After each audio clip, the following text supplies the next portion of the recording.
Hello, para po ito sa mga transit passengers sa Istanbul Airport. So bago po tayo nakarating dito sa may departure area ay dumaan po tayo sa boarding card scanner gate. Pagkatapos nun ay dadaan po tayo doon sa may x-ray.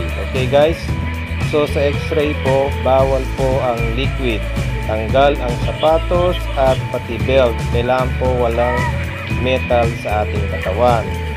So pagkatapos po nun ay nandito na po tayo sa departure gate. Ngayon naman po dito sa pagitan ng departure gate D at saka C at saka E ay mayroon pong pahingahan. Ayan po, dito po pwede po kayo magpahinga dito sa lugar na ito. Pwede po kayo mag-higa dyan habang hinihintay nyo po yung connecting flight nyo.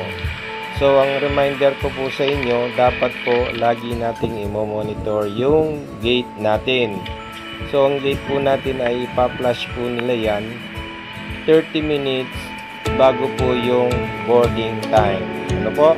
So kailangan po i-monitor po natin yan. At nag-flash nga po yung ating gate sa gate F. Okay? So ito na po ay papunta na po tayo sa gate F19. Okay po? So ganun lang po dapat. Lagi po tayong aware sa ating gate dahil malayo po ang nakaraan dito.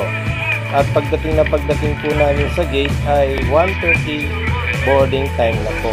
Okay? So maraming salamat po. Sana nakatulong po ito sa inyong pagbibiyahe. Okay po, salamat po sa panonood. Thank you. Bye bye. And happy journey to everyone.